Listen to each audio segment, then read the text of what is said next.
Hi and welcome to Jamie TV. Today is a particularly exciting day.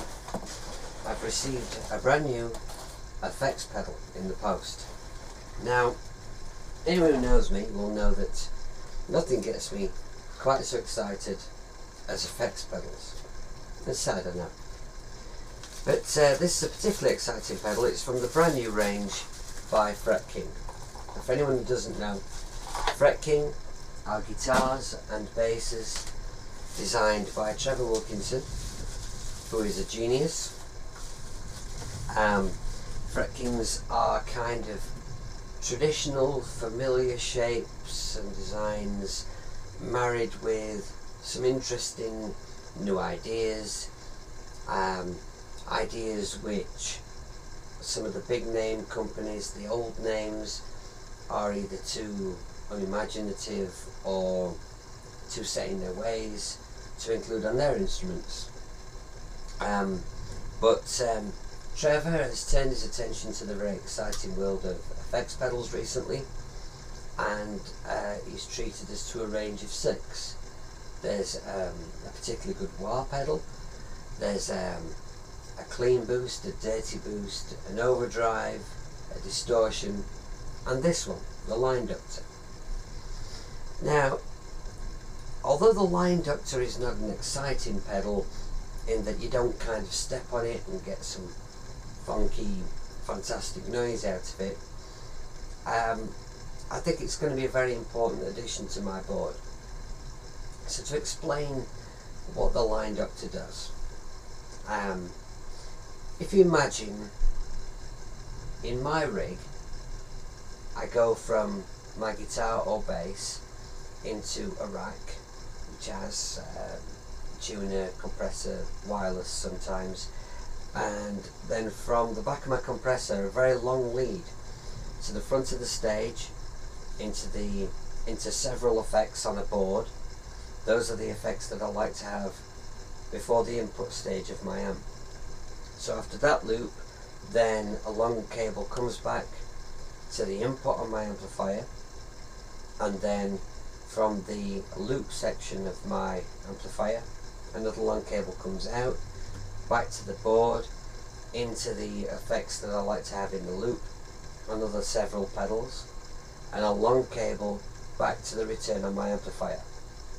So you can imagine, with all that cabling and all those pedals, the signal is not going to be as strong as if I just plugged straight into the amplifier. So the idea of the line ductor is to attempt to restore that signal back to strength. Now, just as a little aside, some guitar players and bass players will say that the loss of signal that you get from using a chain of effects, they'll refer to it as a loss of tone. But I dispute that myself, because I've experimented with this a lot, and it's not a loss of tone, it's simply a loss of volume, a loss of signal strength. Because if you check what your tone is without the effects, and then you use the effects loop, and then you use something at the end of it to restore the volume back up to strength, the tone is fine. You don't lose any tone. So I think that's an incorrect term. That's just my personal opinion. But anyway, we're here to talk about the line ductor. So let's plug this baby in and let's see if it can do what it says it's supposed to do. Right, welcome to the mothership. This is my board of bass guitar effects, which we're going to be using today to check out whether the line ductor does what it says it can do and how effectively it does that. Just to quickly explain what's going on here, from the back of my rack there is a long lead which comes out to my wah pedal, and then the chain of effects that goes before the input stage of my bass amplifier includes, after the wah, the whammy, the microsynth, the fuzz, the bass balls, and the Hartke preamp.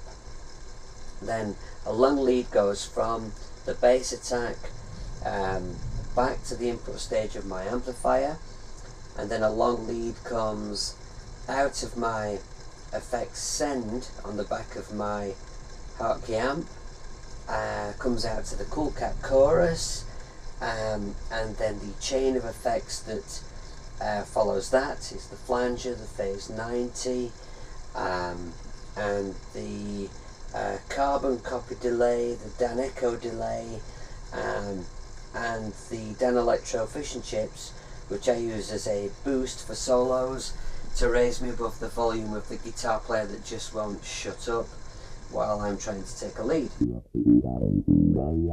When I first read about the line ductor coming out, I thought, yeah, I bet you put that last thing in your chain to boost your signal back up to full strength.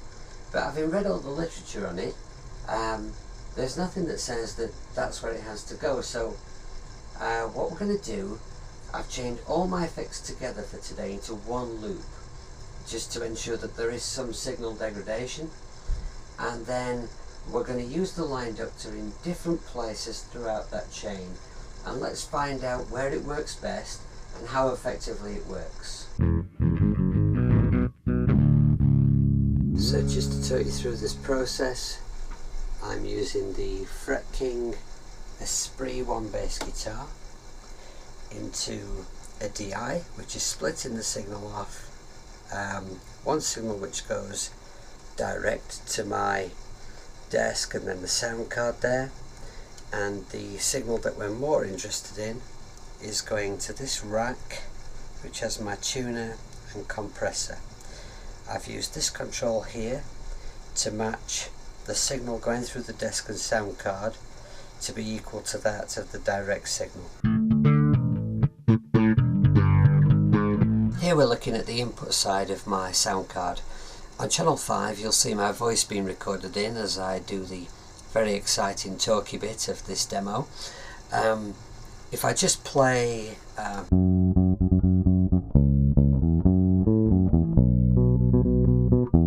you'll see that channel 1 and channel 6 are behaving fairly similarly. The volumes are matched, 6 being the direct signal and channel 1 being the signal that's coming via the compressor. Of course they won't behave exactly identically because of the compressed signal being much more even. The compressor was going out to the desk and then to the sound card. I've now changed that so that there's a lead going from the back of the compressor out to the mothership. The mothership has all been chained together in one loop for now, so that means that the signal is running through, I think it's 13 pedals. All the pedals are in bypass mode because when they're switched on, some of those pedals do affect the amount of volume that's returning to the sound card. So they're all bypassed, and let's check out what effect that's had on the signal.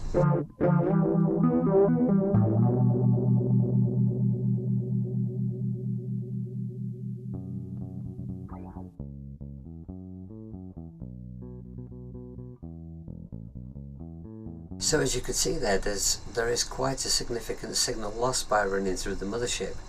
I have to say I am quite surprised myself by just how serious that is.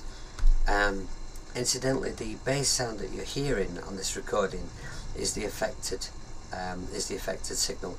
The direct signal is just there for visual reference. It's not actually being recorded.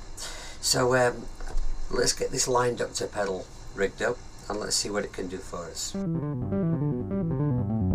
begin this experiment, I'm going to take the line ductor and put it right at the front of my chain. So that's the lead out of my wah to the input of the line ductor. And the line ductor will take into the wah. Now I'll just mention at this point, the line ductor has 2 inputs, 2 outputs. These are not stereo ins and outs, they're options. If you have this pedal on your board, if you've crammed it on and you've got another pedal right up to the side of it, you have an alternative input, an alternative for the output as well. But I believe from looking at the spec for this pedal that this would also give you the chance to split your signal maybe to go into 2 different amplifiers, into 2 different loops. It provides a potential option, which is something I quite fancy having a look at myself. So let's see what that's done for our signal. At the beginning of the chain, I can't see any significant improvement to that lost signal. What we'll do now is to put the lead from the line ductor that's taking the signal into the line ductor, put that back into the wah, and we'll bring the line ductor over here, and we'll put it, let's see, we'll go out of my preamp, which is about halfway through this chain of effects we have here. So the line ductor is now in the middle of the effects loop. Let's see what that's done for us.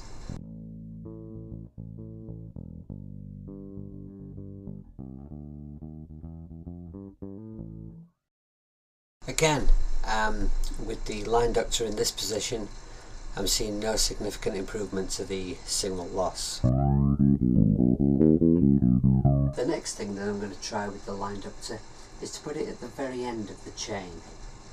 That's kind of where I'd pictured it going before, but I just wanted to try these other possibilities just to see if they might work. So it's good to experiment. Okay.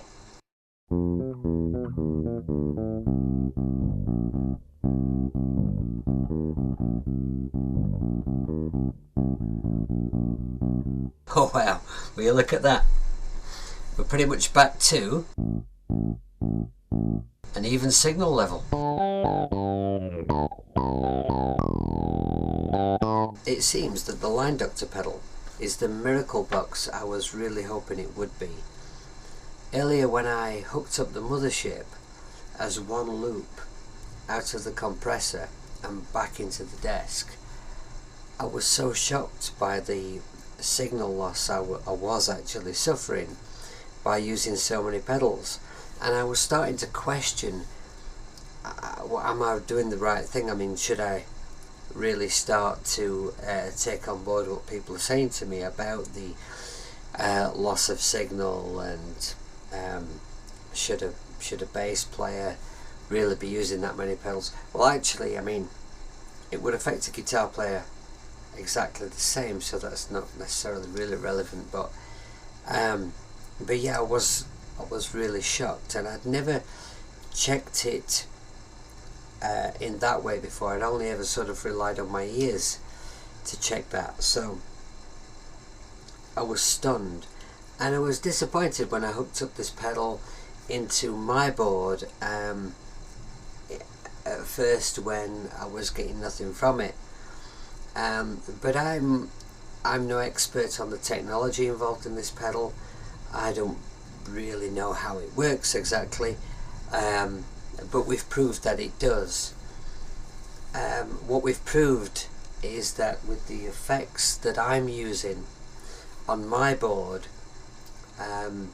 in my particular situation, this pedal works very, very well at the end of the chain. In fact, it may make a lot of sense to put this pedal in the back of my rack as the sort of the very last thing before the signal returns to the effects loop return. But then it wouldn't be seen on my board, and I would feel quite sad about that, because I think it looks pretty cool, and I'd like to help advertise it for Fret King. It's a funny pedal to buy, because when you click it, it doesn't make a sexy noise, it doesn't do a filter or a big loud dirty distortion or anything, so it's kind of it's a non-exciting pedal to buy, but I'm quite giddy about the way that it's restored my signal to health, which is exactly what it's supposed to do. So would I spend my money on it? Yes, I would definitely. One last point I should mention about the pedal is the switch on the pedal is of course just for you to compare. When you're using the pedal, the light on the pedal would always be on. The pedal would always be activated. You just kind of might want to press the pedal just to kind of hear the drop in signal and go, yeah, it's still doing its job. And oh yeah, the other thing is very professional video. The other thing is, because everyone will ask me this, the pedal can be run off a battery, or off the typical 9-volt supply. I've had it hooked up both ways today actually. I did compare, and there was no significant difference to the operation of the pedal, whether it was hooked up to the mains or whether it was run by battery. Today I learned that Fret King is not just going to be about great guitars and great basses, but also great effects pedals. Thank you for tuning in to Jamie TV. Tune in next time. See ya.